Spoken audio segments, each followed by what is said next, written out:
America is one of the few countries expected to have a growing population, even 75 years from now. And it's ironic because when I was a kid, everyone talked about how overpopulation was going to cause the end of the world, and it looks like the opposite is happening. And it looks like two idiotic world wars and tons of birth control did the trick because in about 50 years, the world's population is going to start shrinking because there will be more people dying than there are being born. Take a look at this chart with me made by Visual Capitalist, and we will talk about which populations are set to peak and which ones already have, like China. China's population peaked in 2021 at 1.4 billion, and now India is the world's most populous nation. If you're curious as to why China's population has peaked and is starting to decline, it's because of their one-child policy, which lasted from 1980 to 2015. Russia's population peaked in 1991 with 149 million people. Their current population before they decided to invade Ukraine was 147 million, so it's less than that now. So Russia's population was already shrinking well before they invaded Ukraine because Russia's economy collapsed back then, and even when it was rebuilt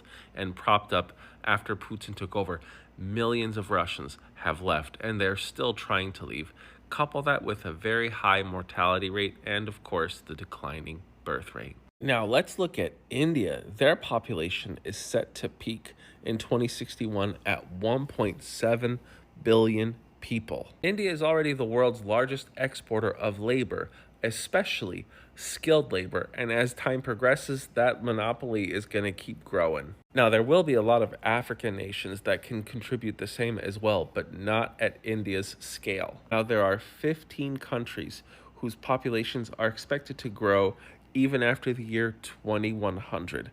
Some Middle Eastern countries, a lot of African countries, but of course, Canada and the United States. America doesn't have that problem for now because they have this distinct advantage of everybody wanting to come here and live here. And if we didn't have this unique advantage, our population would have started declining by the 70s because the last time we had enough kids to replace the generations lost was in 1973. The only reason why this country isn't littered with ghost towns and villages is because of young immigrants that come here and have more than 2 kids, or older immigrants come here with their kids, and those kids have kids. Unfortunately for the rest of the world, it means that the United States is going to contribute to the lower birth rates of dozens of other countries because of the population drop we will be seeing. Am I the only one who finds this to be tragically ironic?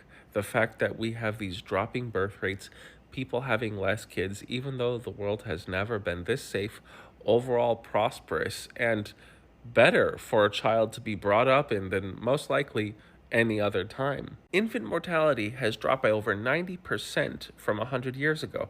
That means in 1925, the rates of infants dying was 10 times higher than it is today. And remember, in 1925, that was when the world had the huge overpopulation crisis. Just think about it. We have the facilities to keep children alive and healthy so much easier than from 100 years ago, yet we are not having enough children to use these facilities for. I am the Geo Husar, and I might have COVID. Thanks for watching.